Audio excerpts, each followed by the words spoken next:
여러분 반갑습니다. 네, 고등부 예배 오신 여러분들을 환영하고 축복합니다. 또 쉽지 않은 이 시국 속에서도 그 수많은 위험들을 무릅쓰고 뚫고 오신 우리 고등부 와 계신 우리 고등부 선생님들, 그리고 또 쉽지 않은 환경, 온라인이 사실 더 힘들어요, 그렇죠? 온라인 그 익숙한 자리, 익숙한 집, 익숙한 장소에서 예배하는 게 쉽지 않은데, 그럼에도 불구하고 그 자리에서 온라인으로 또 이렇게 예배를 위해서 준비하고 보고 계신 여러분들을 환영하고 축복합니다. 이 자리 가운데 하나님께서 함께 하시고 여러분이 각자 있는 어느 곳에 있었든지 하나님께서 충만한 임재로 그 자리에서 예배 받으시고 은혜로 부어주시기를 축복합니다. 이 시간 같이 사도신경 고백하심으로 우리의 신앙을 고백하며 하나님 앞에 예배함으로 나아가겠습니다.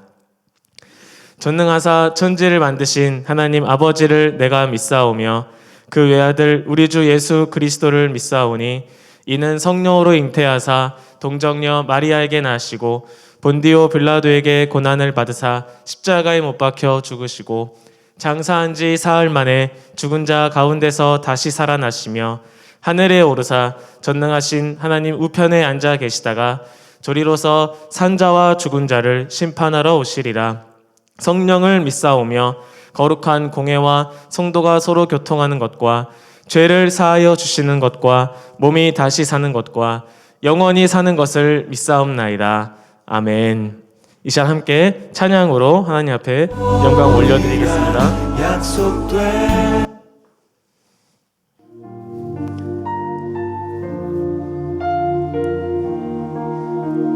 함께 마음을 다해서 같이 찬양했으면 좋겠습니다.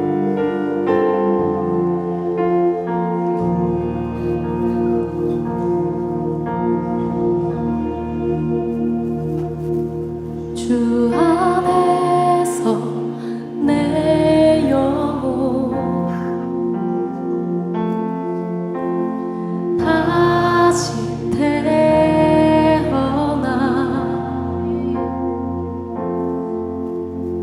이전 것은 지나고 새롭게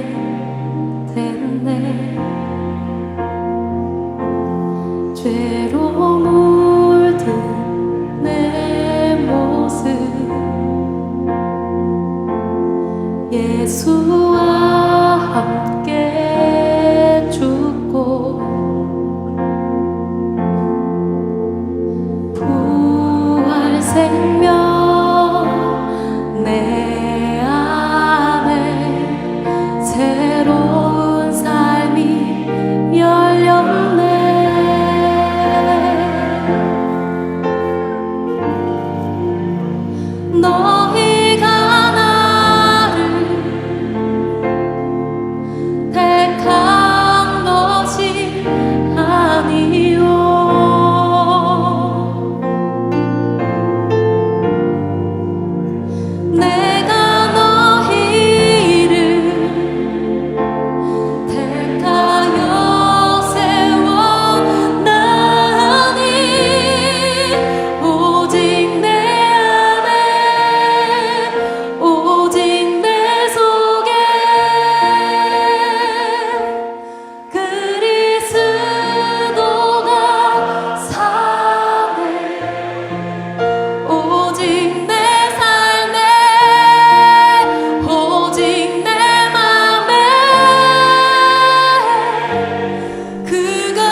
시간 같이 예배를 위해서 기도하겠습니다. 예배 가운데 하나님의 임재로 가득 채워 주시옵소서. 이 예배 가운데 하나님 앞에 나아갈 때 우리의 마음과 생각을 주님께서 주장하여 주시고 온전히 주님께 올려지는 이 예배 되게 해달라고, 이곳에서 예배하든 온라인으로 예배하든 상관없이 그 자리 가운데 하나님 함께하여 주시옵소서. 함께 고백하며 같이 이 시간 같이 기도하겠습니다. 하나님 감사합니다. 이 시간 주님 앞에 온전히 이 시간을 또 이 예배를 올려드립니다. 하나님 이 시간 함께하여 주시고 이곳에 있든 어디에 있든 상관없이 예배하는 그 예배자들 가운데 하나님의 마음으로 하나님의 생각으로 우리 하나님의 말씀으로 우리를 가득 채워 주시옵소서.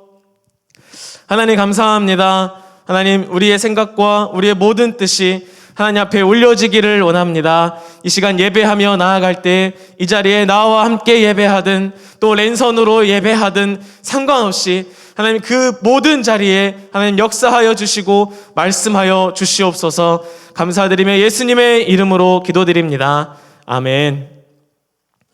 이 시간 준비하신 예물 하나님 앞에 올려드리겠습니다.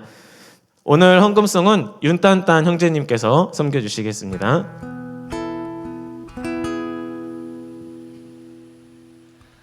내가 엄마 품속에서 고통 중에 태어났지만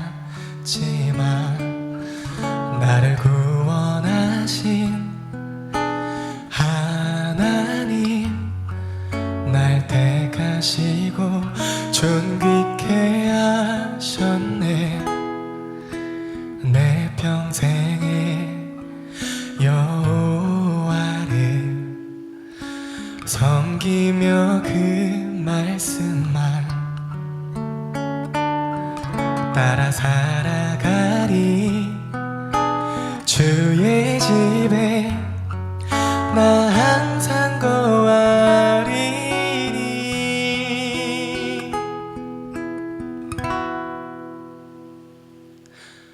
원컨대 주께서 나에게 복에 복을 더하사 나의 지경을 넓히시고 주의 손으로 나를 도우사 나로 환난을 벗어나 근심이 없게 하옵소서.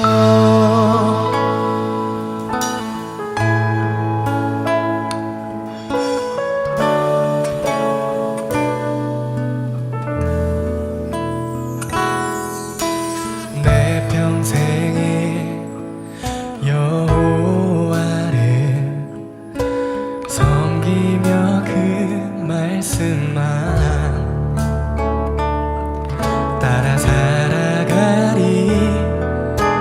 주의 집에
근심이 없게 하옵소서.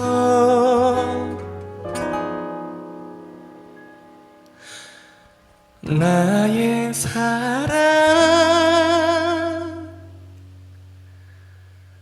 내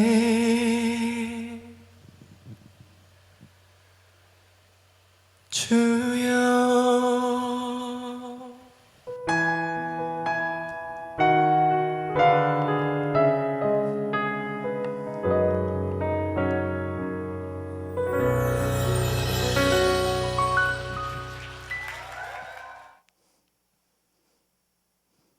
네, 수고해 주셔서 감사합니다.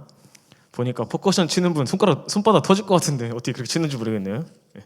드린 예물 위해서 기도하겠습니다.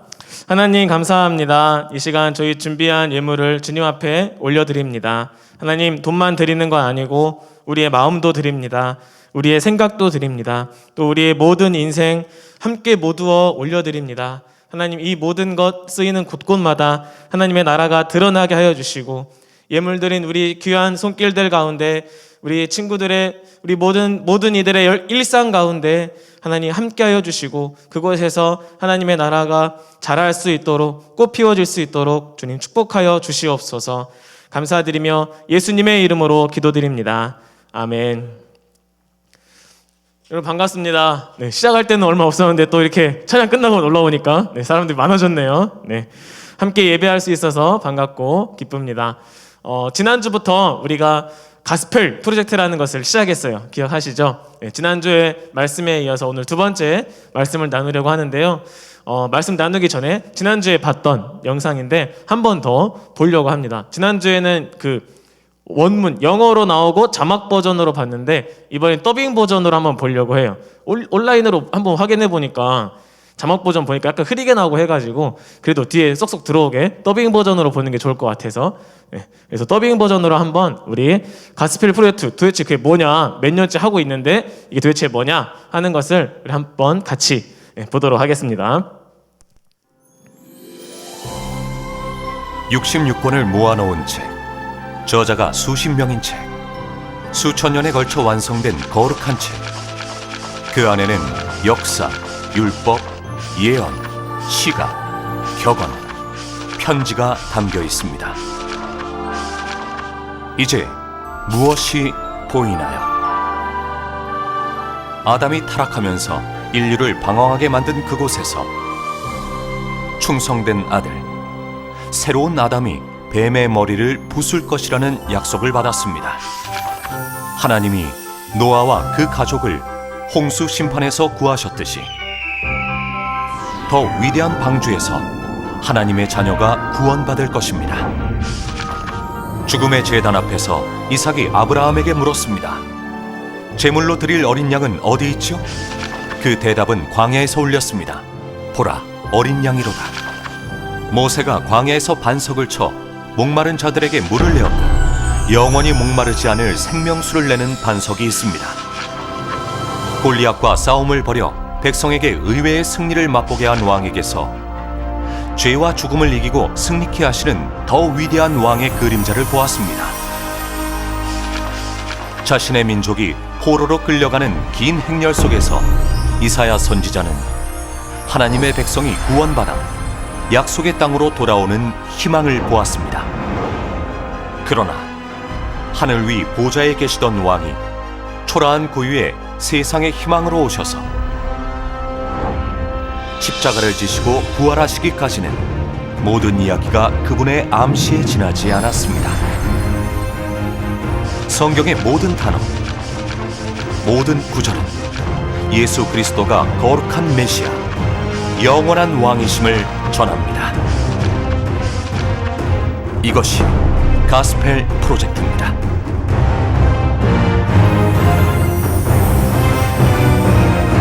가스펠 프로젝트 뭔지 아시겠죠? 설명 너무 잘해주셔서 감사합니다. 가스펠 프로젝트는 여기서 얘기하듯이 신약이든 구약이든 상관없이 그 모든 이야기의 주인공이 누구다? 예수님이다. 그것을 알려주는 것이 가스펠 프로젝트예요. 그리고 성경의 이야기의 주인공은 예수님이라면 성경 이야기의 주제는 하나님 나라이다. 바로 이 두 가지만 성경의 주인공은 예수님, 성경의 주제는 하나님 나라. 이것만 알면요, 여러분 성경을 보는 기본적인 관점을 가지고 시작한다고 할 수 있어요. 그리고 아까 봤던 영상 사실 앞으로 계속 볼 겁니다. 가스펠 프로젝트 할 때까지 계속 볼 거예요. 왜냐하면 그만큼 중요하기 때문에. 본 거 또 보고 계속 하면요, 여러분 어떤 생각이 들죠? 아, 저거 보는 동안 집중력이 좀 흐려질 수 있어요.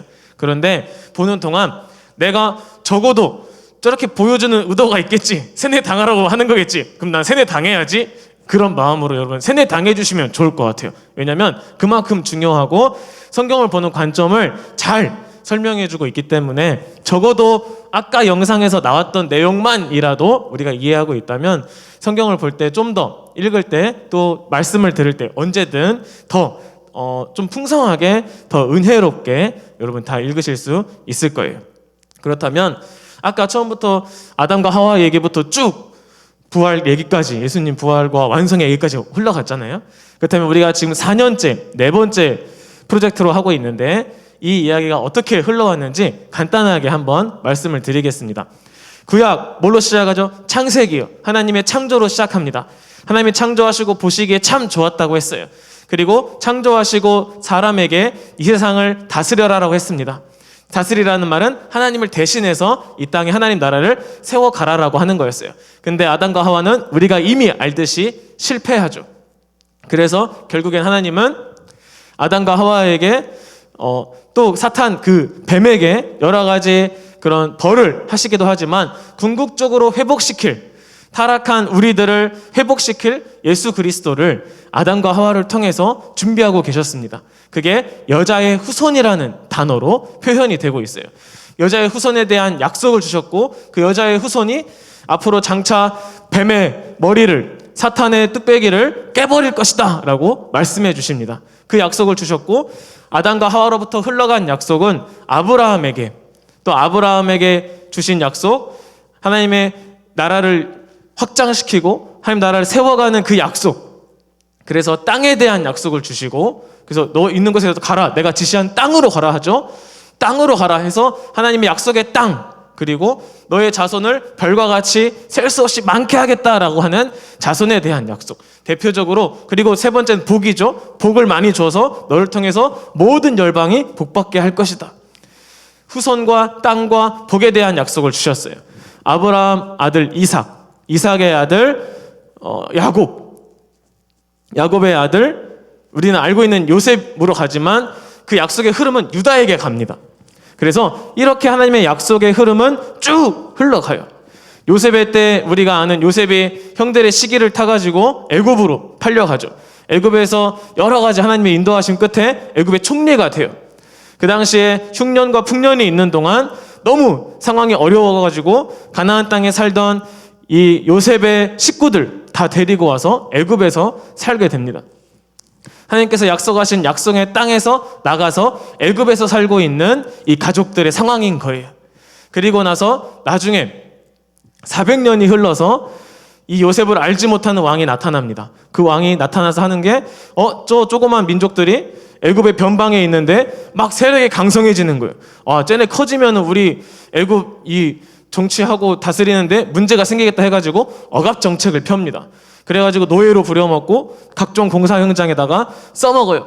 너무 괴로워하는 이 상황에서 하나님은 모세를 불러주셔서 이스라엘 백성들을 애굽에서 탈출할 수 있도록, 애굽의 노예의 신분으로부터 자유인의 신분으로 변화될 수 있도록, 이걸 우리는 뭐라고 하죠? 출애굽이라고 합니다. 이집트 탈출, 애굽 탈출, 애굽에서 나오는 역사를 보여주셨어요. 10가지 재앙도 있었죠. 그리고 마지막 재앙, 장자의 죽음 때 어린 양의 피 문에다 바르면 그냥 지나가죠, 죽음이.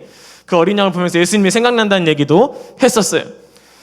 10가지 재앙, 홍해를 가르고 지나갑니다. 그리고 시내산에 도착해서 하나님께서 주시는 말씀을 받아요. 이제 구원 받았다면, 이제 애굽에서 나왔다면, 노예의 신분에서 해방되었다면, 그리고 하나님의 자녀로 하나님의 백성이 되었다면 이제 하나님의 백성답게 살아다오 하면서 레위기를 포함한 여러 가지 하나님의 말씀을, 그 율법을 전해주셨어요.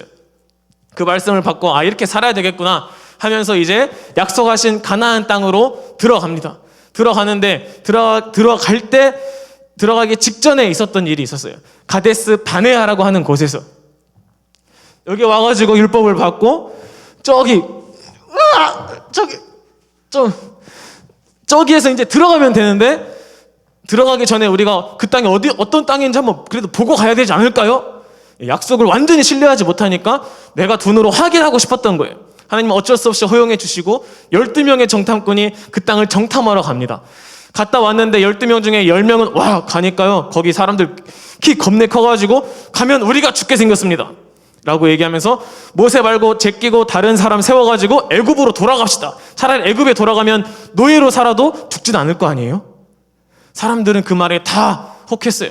그래가지고 결국에는 모세를 제끼고 다른 리더를 세우려고 사람들이 다, 여론이 다 그렇게 모아졌습니다. 단 2명 빼고요. 여호수아와 갈렙 빼고. 하나님께서는 이것을 보시고 너무 안타까워하셨어요. 야, 애굽에서 노예 신분으로 사는 거 자유인으로 해방시킨 건데, 구원인데 다시 나는 구원 필요 없어요라고 말하는 거나 마찬가지인 거예요. 하나님은 그래서 그래 니네 말대로 하자 라고 하면서 다른 사람을 세워서 애굽으로 보낸 게 아니라 그 사람들은, 그 모든 사람들 2명 빼고는 가나안 땅에 들어가지 못하게 돼요. 그래서 여기서 이 지역에서 광야에서 40년이라는 세월을 보내게 됩니다. 40년은 성경에서 보통 한 세대를 가리키는 표현 중에 하나예요. 40년이 흘러서 세대가 바뀌고 아까 불평하고 애굽으로 돌아가자고 했던 사람들은 이미 광야에서 다 죽고 다음 세대들이 이제 하나님께서 약속하신 약속의 땅으로 이쪽으로 이렇게 해가지고 가나안 땅으로 들어가게 됩니다. 그러는 사이에 모세는 늙어서 죽었고 그 다음 후계자인 여호수아와 함께 가나안 땅으로 들어가게 돼요. 가나안 땅에 들어갈 때 홍해를 갈랐던 것처럼 요단강도 가르면서 들어가죠. 가나안 땅에 들어가서 가나안 땅에 원래 살고 있었던 하나님 나라를 대적하는 사람들과 싸워서 이기고 점점 그 땅을 점령해 갑니다. 다 점령하고 나서는 이스라엘의 12지파별로 그 땅을 나누어 가졌어요. 그리고 이제는 드디어 하나님 약속하신 땅에 왔구나. 그동안 유목생활, 방랑생활을 했다면 이제는 땅에 정착해서 정착하는 생활을 하게 된 거예요. 여기에서는 왕이 따로 왕정이 아니었기 때문에 그때마다 하나님이 필요할 때 사사라는 사람을 세워가지고 그 사람들을 다스리도록, 또는 어떠한 판결을 내릴 게 있을 때, 어려운 상황이, 갈등이 있거나 이럴 때 판결을 내릴 수 있는 사사를 그때 하나님께서 세워주셔서 백성들이 일종의 그런 지도자 역할을 할 수 있도록 하셨어요. 게다가 얘네들이 가나안 땅으로 들어가더니 하나님을 배신하고 우상을 섬기기 시작하는 거예요. 하나님을 잘 따르지 않기 시작하는 거예요. 그러니까 옆에 주변국들이 와가지고 괴롭힙니다. 괴롭히니까 어떻게 해요? 고통당하면, 우리는 편할 때는 하나님 안 찾는데 힘들 때 찾잖아요. 우리 얘기가 사실 다 힘들 때 찾잖아요. 그래서 하나님께 부르짖어요. 하나님 잘못했습니다. 구해주세요. 하나님은 아까 얘기했던 그 사사를 세워주셔서 이스라엘 백성이 그 고통으로부터 해방될 수 있도록 전쟁에서 승리하게 하고 평안한 시기를 가져다 주십니다. 마음이 편해지고 몸도 편해지고 이제 평안한 시기가 됐구나 하니까 다시 마음이 나태해져서 죄를 짓게 돼요. 이 사이클이 계속 돌아가는 시기가 바로 사사기의 시대였어요. 죄를 짓고 이웃 나라들을 들어서 하나님이 한번 때리시고, 야 정신 좀 차려라. 아이고 하나님 죄송합니다. 구해주세요. 그럼 사사를 세워가지고 구해줘. 편안하다. 편안 하면서 이제 다시 또 죄로 빠져버리고, 죄를 빠지니까 또 이웃 나라 계속 순환 돌고 사이클이 계속 도는 거예요. 죄의 악순환이요. 이 시기가 바로 사사시대였어요. 그리고 사사시대의 마지막 사사였던 사무엘이라고 하는 사람이 사사이자 동시에 선지자 역할을 했어요. 하나님 말씀을 백성들에게, 사람들에게 알리고 가르쳐주는 역할. 근데 이 사람들의 마음이 어떤 마음이 들었냐면, 야 다른 나라들 보니까 다 왕이 있더라. 근데 우리는 왕이 없어. 주변국들이 와가지고 공격하는데, 야 우리는 그때 사사 세워가지고 막 이 사이클 돌려야 되겠냐? 우리도 상시 군 제도를 갖고 있으면 좋겠다. 군사 제도가 딱 마련이 되면 좋겠다. 강력한 군사 지도자가 있으면 좋겠다. 왕을 달라고 하자라고 요구합니다. 그게 지난 시간의 이야기였어요. 왕을 달라고 요구하니까 어떻게 했었죠? 이스라엘에 왕이 없나요? 왕이 있어요. 하나님. 근데 보이지 않는 하나님 제끼고요. 우린 인간 왕이 필요합니다라고 얘기를 하는 거예요.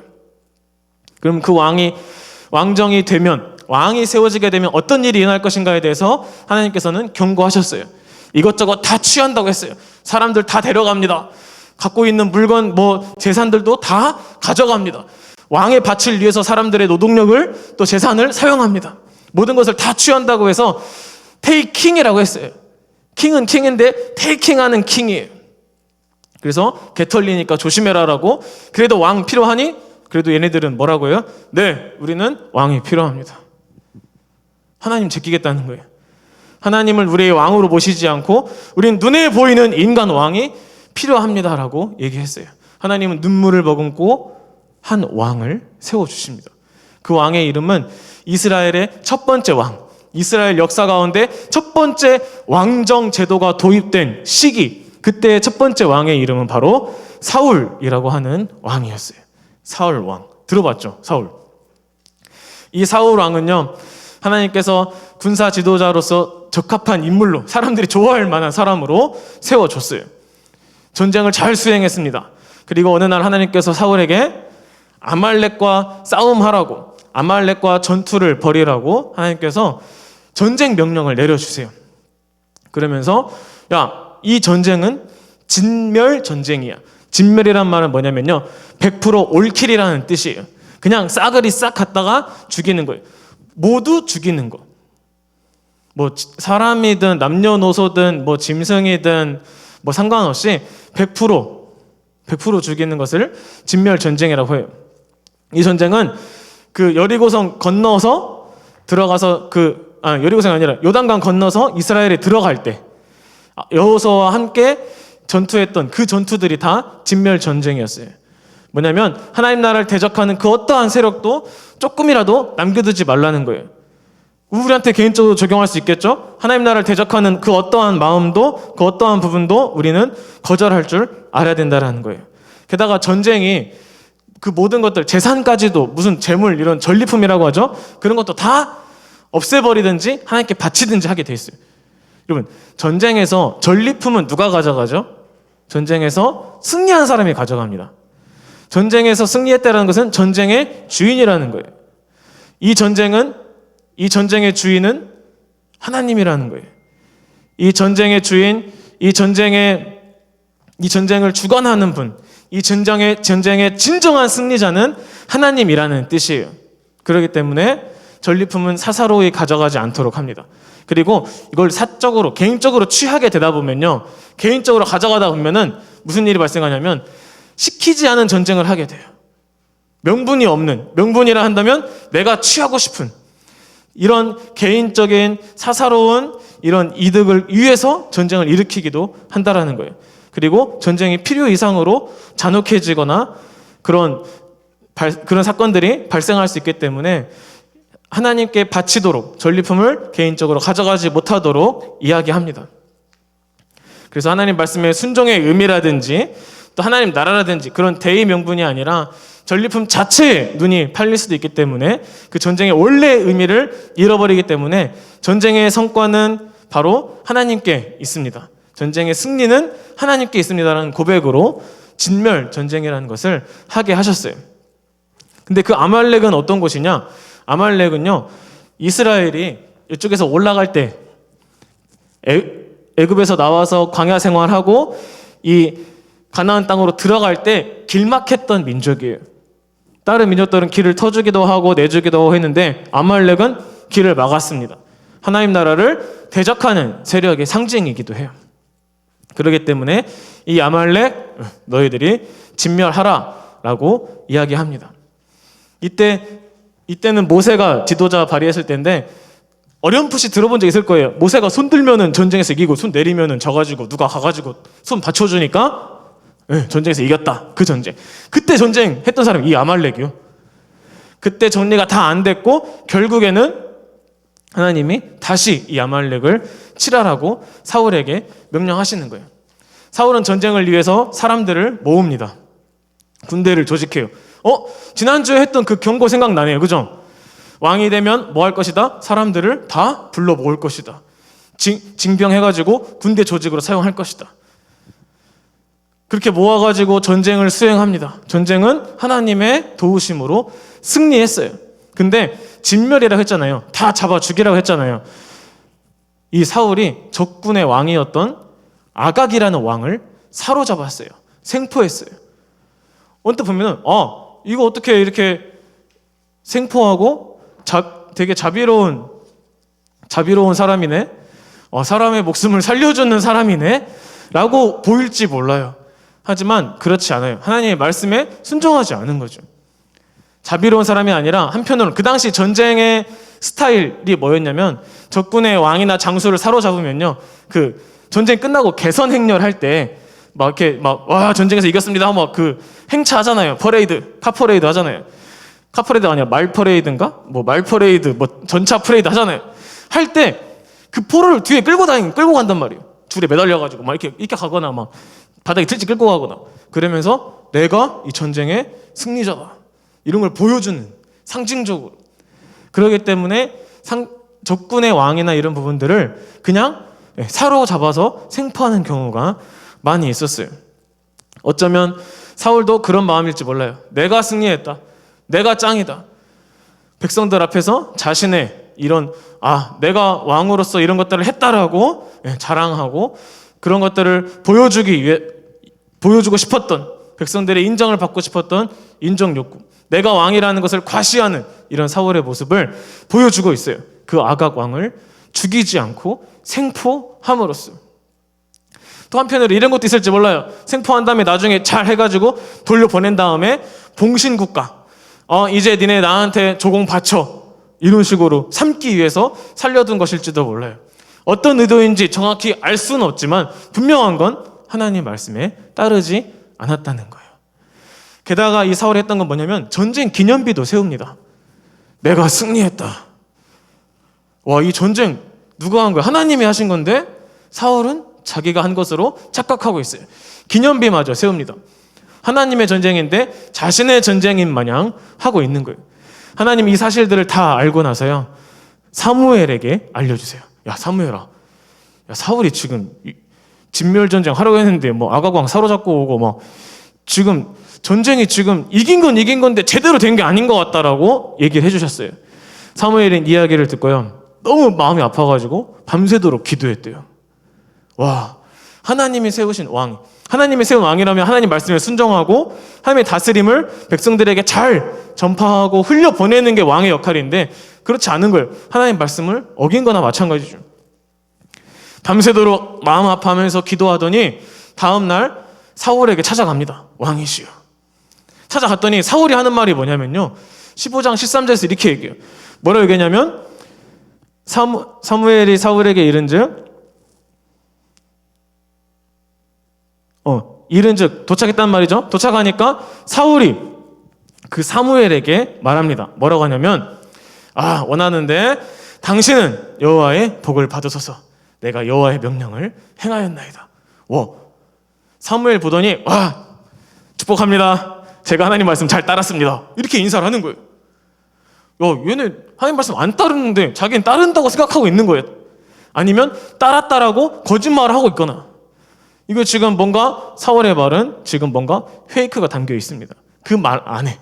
왜냐면 그렇지 않았으니까요. 이거는 하나님 말씀대로 했다라고, 나 하란 대로 다 했습니다라고 말하고 있어요. 이렇게 말씀의 제목, 오늘 말씀의 제목이 뭐였죠? 페이킹입니다. 오늘은 페이킹. 페이크를 날리고 있어요. 페이크를 날리는 왕이라는 의미에서 오늘 말씀의 제목은 페이킹이에요. 근데 사무엘이 대답합니다. 뭐라고 대답하냐면요, 네? 하란 대로 다 했다고요? 하나님 말씀 다 지켰다고요? 그럼 내 귀에 들려오는 이 양의 소리는 뭔가요? 내 귀에 들려오는 이 소의 소리는 뭔가요?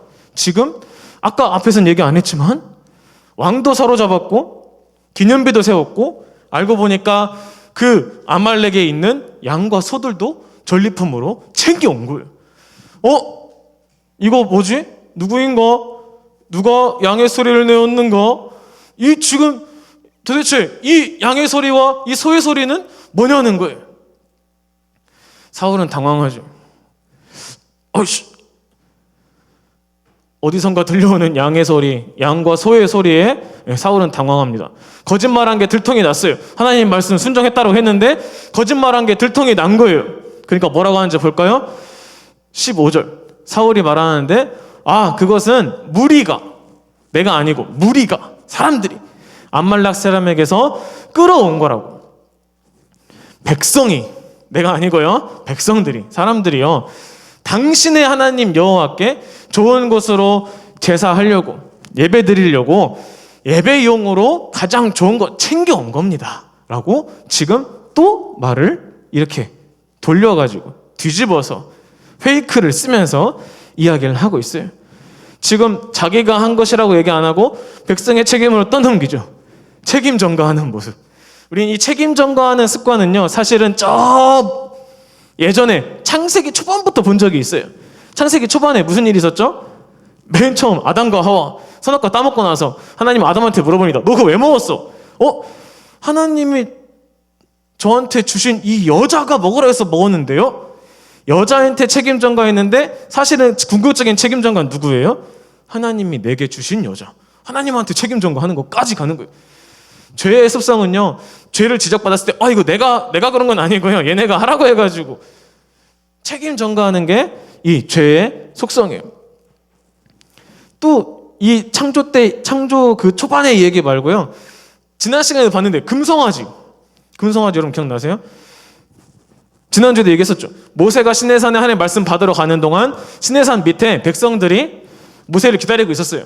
그러면서 모세가 안 보이고 불안해하니까 사람들이 우리가 눈에 보이는 신을 만들자 해가지고 금송아지 만들잖아요.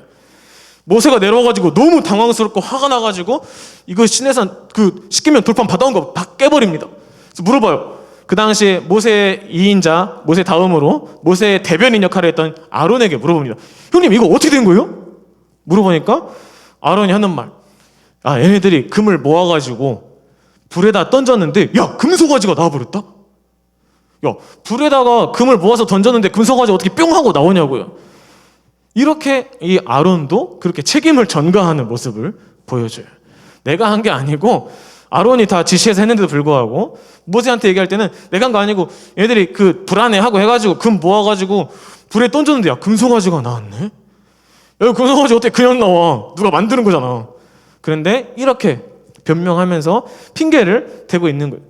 죄를 지은 우리의 특성은요, 뭐죠? 그것을 내 탓하지 않고 남 탓하는 거, 또는 상황 탓하는 게 우리의 마음이에요. 그러면서 사울이 뭐라고요? 하나님께 제사 드리려고 가져온 겁니다. 예배 드리려고 가져왔다고 얘기해요. 그래서 가장 좋은 걸로 챙겨왔다고 얘기해요. 그리고 그 외의 것들은 그거 말고는 다 진멸했습니다. 그거 말고는 다 싹 정리했습니다. 그럼 잘한 거 아닙니까? 좋은 게 좋은 거 아닌가요? 라고 얘기하는 거예요. 그런데 여기서 무슨 하나님이라고 얘기했죠? 당신의 하나님이라고 얘기해요. 우리 하나님께 예배하러 왔습니다 하지 않고 당신의 하나님한테 얘기해요. 하나님이 왜 당신의 하나님이야? 왜 사무엘 당신의 하나님이 되는 거예요? 사울에게도 하나님이잖아요. 그럼 사울이 예배하려고 온 건데 마치 책임을 백성에게 던지고 니네 하나님한테 던지고 이런 식으로 지금 자기는 쏙 빠지는 모습을 보여줘요. 사울이 너무 나가도 너무 많이 나가죠. 사울은 하나님 말씀을 따르지 않았으면서도 아무렇지 않은 데 행동합니다. 페이크. 하나님의 말씀을 따르지 않으면서 그러면서도 아무렇지 않아 해요. 변명거리만 찾고 있어요. 하나님 말씀에 순종하지 않으면서 예배는 예배대로 하려고 하는 거예요. 페이크. 오늘 말씀의 제목처럼 페이킹. 근데 어디서 속이려고? 양의 소리와 소의 소리가 들리고 하나님의 말씀에 순종하지 않은 게 분명한데요. 우리도 그럴 때 있지 않아요? 어쩌면 매일일지도 몰라요. 하나님 말씀에 순종하지 않으면서 예배 와서는 아무렇지 않은 듯 예배를 드려요. 그럴듯하게. 좋은 게 좋은 거지. 그래도 예배는 왔잖아. 예배 드리려고 챙겨놓은 건데 그 정도는 넘어갑시다. 실용주의 관점에서 우리는 그렇게 생각해요. 이거 보면서도 이 정도는 그래도 봐주는 거 아니야? 우리의 생각하고 하나님의 말씀하고는 분명히 거리가 있어 보여요. 하나님 말씀은 순종이에요. 순종하라고.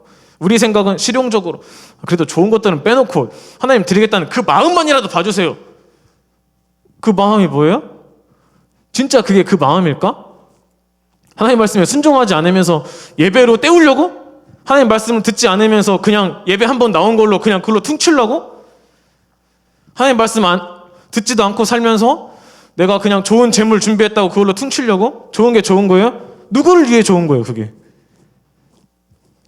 하나님 말씀 순종하지 않으면서도 예배라고 하는 대의명분 들어가지고 그래도 예배를 위한 거잖아요. 그렇게 말하는 거 사울처럼. 예배가 그래도 제일 중요한 거 아닌가요? 라고 말할지 몰라요. 참 좋은 말이고 참 멋진 말이지만 사무엘의 대답은 뭐라고 하죠? 어찌하여 왕이 여호와의 목소리를 청종하지 아니하고 하나님 말씀 왜 안 듣냐 그 말이에요. 탈취하기에만 급하여 여호와께서 악하게 여기시는 일을 행하였나이까. 왜 하나님 말씀 안 듣고 탈취하기에 급해가지고 하나님께서 악하게 여기시는 것을 했습니까? 라고 얘기하는 거예요. 탈취하는 것 하지 말라 했는데 그것을 지금 한 거죠. 탈취하기에 급했다 그 마음을 정확하게 찝어줘요. 상황 파악 안 되고 있는 이 사울한테 지금 팩트 폭력을 날리는 겁니다. 지금 네 마음 사실은 그거 아니잖아. 전쟁에서 승리했고 기세 등등합니다. 기분 좋은 이 사울 왕에게 사무엘은 팩트를 말해줘요. 페이크를 날리는 사울에게 팩트를 날려주고 있어요. 이건 예전에 여리고성을 무너뜨리고 나서 여호수아 때 무너뜨리고 나서 여리고성 진멸했을 때 아간이라고 하는 사람이 몰래 사적으로 전리품을 살짝 챙겼던 그 죄와 마찬가지예요. 다 없애라고 했는데 챙겨놓은 거. 자기의 이익이나 자신의 어떠한 명분을 위해서 챙겨놓은 거. 어쩌면 왕이라는 신분 때문에 이 사울의 죄는 더 무거울지 몰라요. 전쟁에서 사울이 또 이스라엘이 승리하긴 했지만 진짜 승리일까? 전쟁에서 이기는 게 승리일까? 하나님의 관점은 아니에요. 하나님의 관점은 순종하는 게 승리예요. 전쟁에서 져도 이겨도 상관없이 하나님의 말씀에 분명하게 순종하는 것. 이것은 승자 없는 싸움이나 마찬가지가 되어버렸어요. 하나님 보시기에 악한 일을 한 거예요. 그런데도 불구하고 팩트를 날렸음에도 불구하고 이 사울은요 정신 못 차리고 따져들어요. 뭐라고 하냐면 나 하나님 말씀 순종한 거야. 나는 실로 여호와의 목소리를 청정하여 말씀 잘 들어가지고 하나님께서 보내신 길로 가서 아말렉 왕 아각을 끌어왔고 야 이거는 아니잖아. 근데 자기는 순종했다라고 생각하는 건지 그렇게 페이크를 치는 건지 그렇게 끌어왔고 아말렉 사람들을 진멸했습니다.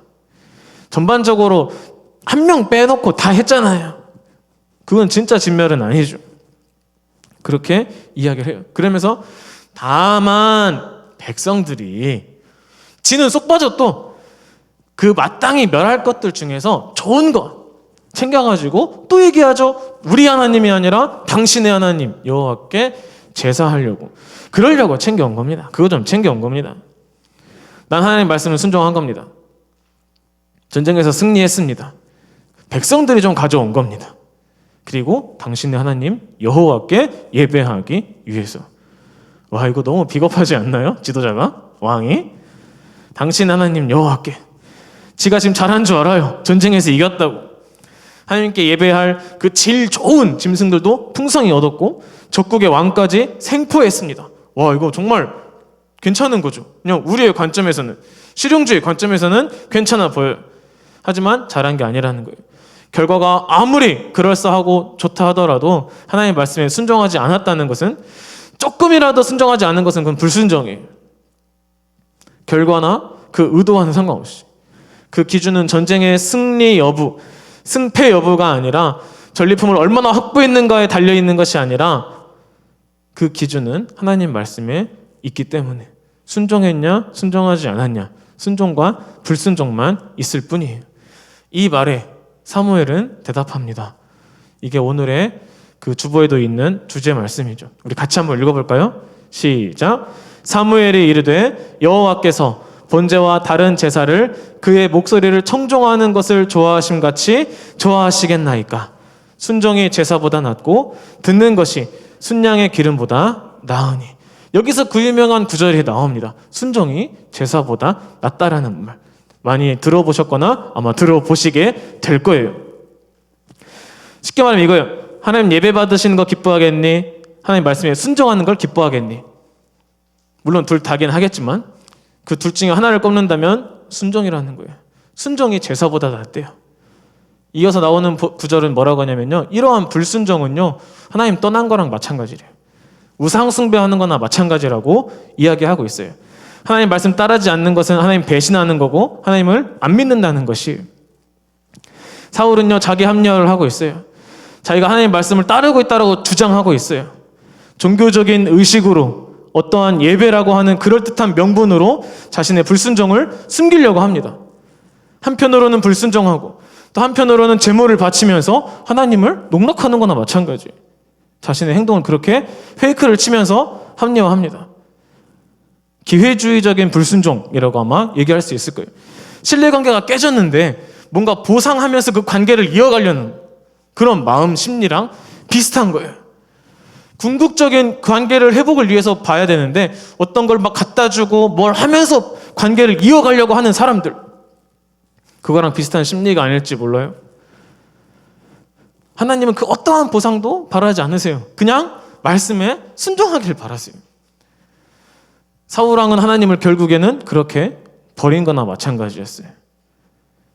그리고 하나님도 결국에는 사울을 포기하십니다. 사울왕 이제 왕 그만하자.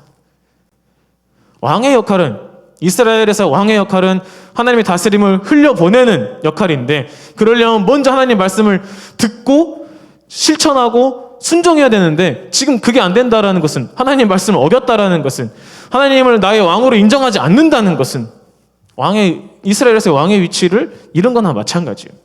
왕 그만하자 이제. 왕 그만하자. 그렇게 사무엘이 하나님 말씀을 듣고 사울에게 전해줍니다.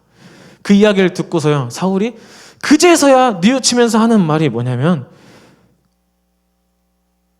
내가 범죄하였나이다. 와, 지금까지 지가 잘했다며. 근데 이제 와서 뭐라고요? 제가 범죄한 겁니다. 제가 말씀을 어긴 것은 백성들을 두려워한 겁니다. 백성들 눈치를 본 겁니다. 백성들에게 잘 보이고 싶었습니다. 백성들이 원하는 거 해주고 싶었습니다. 라고 그렇게 얘기하는 거예요. 하나님 말씀을 들어야 되는데 백성들의 말을 들었습니다. 자신의 죄를 뉘우치고 있어요. 그런데 이미 늦었죠. 백성들 눈치도 보면서 백성들도 이렇게 백성들 말 들으면서, 하지만 또 종교적인 그런 제사 준비하면서 하나님하고도 일종의 양다리 같은 그런 느낌? 이렇게 이쪽도 또 이쪽도 우상숭배와 마찬가지죠. 그래서 결국 하나님은 사울의 왕권을 박탈하셨어요. 아까 얘기했듯이 왕의 역할은 하나님께 온전히 순종하고 그 순종하면서 흘러가는 다스림과 리더십, 그 어떠한 것들을 백성들에게 흘려보내는 역할이에요. 그렇다면 우리에게 진정한 왕은 있을까? 하나님께 진정으로 순종하며 우리에게 그 다스림을 흘려보내는 그런 왕은 있을까? 가스펠 프로젝트 주제가 뭐라고 그랬죠? 그 예수님. 죽기까지 순종하셨던 그 예수님이에요. 그 예수님이 진짜 왕인 거예요. 사울 왕의 실패를 보면서 우리는 진짜 왕, 참된 왕이 있을까? 그런 왕이 있으면 좋겠다. 하나님께 온전히 순종하고 그 순종을 우리에게 보여주고 또 순종의 모범이 되는 그 왕을 따라서 살고 싶은 그런 왕이에요. 그 예수님이 우리 가운데 오셨어요. 우리가 저지른 모든 그 불순종의 벌을 대신 짊어지시고 죽으셨어요. 우리들 핑계대지 않고 책임 전가하지 않고 너희들이 지은 불순종까지도 내가 다 짊어지겠다. 순종한 그 왕 예수 그리스도, 우리도 그 예수님처럼 하나님 말씀에 순종하며 같이 그 길을 걸어갔으면 좋겠어요. 종교적인 걸로 합리화하지 말고 매 순간 하나님 앞에 그리고 말씀 앞에 나를 비추어 보면서 그 예수님께서 가신 길을 우리가 같이 걸어갔으면 좋겠어요. 여러분, 열심히 예배해요. 열심히 찬양해요. 헌금도 많이 해요. 뭐 다 해요. 다 하는데 아무리 열심히 하고 한다 한들 그 하나님의 말씀에 순종하지 않으면 헛것이라는 거예요. 순종이 제사보다, 순종이 예배보다 낫다라는 거예요. 한 주간 동안 개같이 살다가 그지같이 살다가 주일날 와가지고 예배 드리는 걸로 퉁치려고? 그럼 뭐 다 해결되나요? 여긴 세탁소가 아니에요. 빨래방도 아니에요. 목욕탕도 아니에요. 한 주간 그지같이 산 다음에 와가지고 씻고 가고 뭐 그런 거 아니잖아. 우리는 어느새 그런 식으로 생각할 경우가 많아요. 순종이 예배보다 더 중요합니다. 더 낫습니다. 특히나 요즘 같은 실용주의, 또 상황 논리 이런 것이 가득한 세상 속에서 좋은 게 좋은 거지. 그래도 예배는 왔잖아. 이렇게 말하는 세상 속에서 우리는 실용적이고 효율적인 것보다 하나님 말씀을 더 우선시 여겨야 되는 거예요.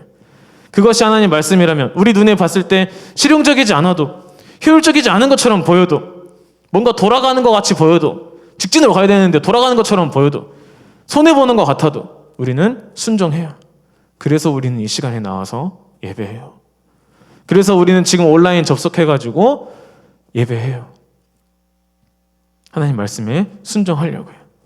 죽기까지 순종하신 그 우리의 진짜 왕, 그 예수님 따라서 우리도 순종의 삶을 살아가기를 결단하면서 이 시간 같이 찬양하겠습니다.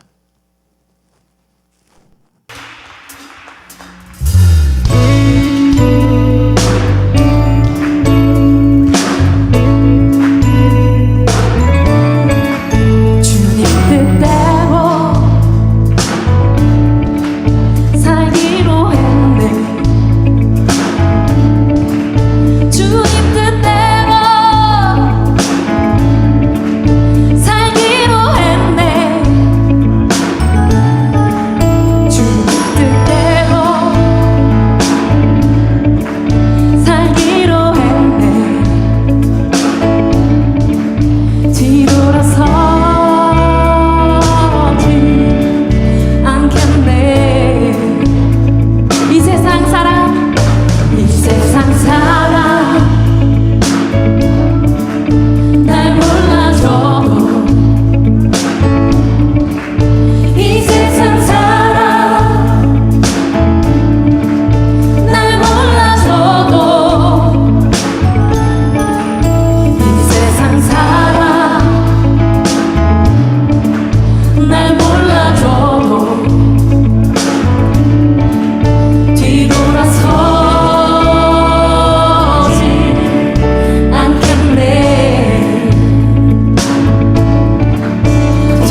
하나님 말씀 순종하며 살아가겠습니다라고 그렇게 결단하는 우리가 되기를 바랍니다. 기도하고 마치겠습니다. 하나님 감사합니다. 하나님 우리에게 진정한 왕이 필요합니다. 하나님 말씀 잘 순종하고요. 그 순종의 본을 보이시는 그 왕이 필요합니다. 그리고 그 왕 우리 가운데 보내어 주셔서 감사합니다. 하나님 우리가 불순종했던 것들, 하나님 말씀 따르지 않았던 것들, 종교적인 것으로 또 좋은 게 좋은 거지 하면서 합리화했던 부분들이 있다라면 하나님 이 시간 다시 한번 우리의 마음을 돌이키고 우리의 마음을 점검하고 하나님 앞에 나아가고자 하오니 우리의 마음과 생각을 주님 지켜주시고 보호하여 주시옵소서. 우리의 결단과 우리의 고백과 우리의 다짐 속에 하나님께서 함께하여 주시옵소서. 감사드리며 예수님의 이름으로 기도드립니다. 아멘. 이제는 우리 주 예수 그리스도의 은혜와 하나님의 놀라우신 사랑하심이 이것을 함께 예배하고 있는 우리 모든 예배자들 가운데, 우리 고등부 공동체 가운데, 고등부 학생들, 선생님들 가운데, 랜선으로 예배하고 있는 우리 랜선 친구들 가운데, 그리고 특별히 하나님 말씀 순종하며 그 길 걸어가겠습니다라고 결정하는 우리 모두들 가운데 영원토록 함께 있을지어다. 아멘.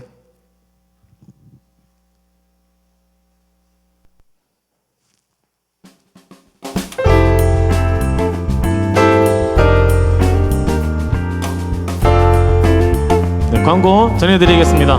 오늘 중간에 스트리밍이 끊겼다고 합니다. 네, 바로바로 연락 주시고 알려주셔서 감사합니다. 그래서 끊겼다 다시 지금 돌아온 건데 제가 마치면 녹화된 것을 따로 또 업로드해서 올릴 수 있도록 하겠습니다. 그래서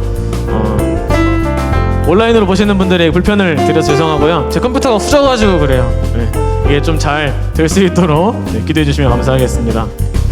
우리가 당분간은 온라인 예배로 또 그리고 오프라인 병행을 하면서 예배를 드리게 됩니다. 그래서 어디에 있든 함께 예배할 수 있으니까 여러분 그 시간들 기억해 주시고 함께 예배하면 좋겠습니다.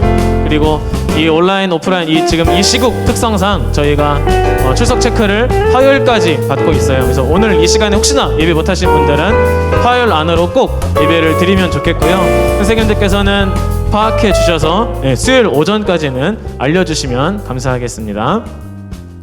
그리고 비전센터 사용이 지금 제한이 됩니다. 지금 예배실도 지금 예배 드릴 때 빼고는 사용할 수 없고요. 소그룹실도 사용할 수가 없습니다. 예배 후에 잠깐 교제하시고 빨리 집으로 잘 돌아가시면 좋겠습니다. 그리고 예배 오시게 되면 지금 마스크 다 쓰고 계시고 예배 잘 드리셨는데요. 불편하더라도 마스크 꼭 착용하고 예배 드리도록 하겠습니다. 그리고 아까 말씀드렸던 것처럼 스트리밍 잘 안 될 때에는 저한테 바로 말씀해 주시면 예배 후에 바로 조치해서 준비해서 올릴 수 있도록 하겠습니다. 네, 그러면 다음 주에 만날게요.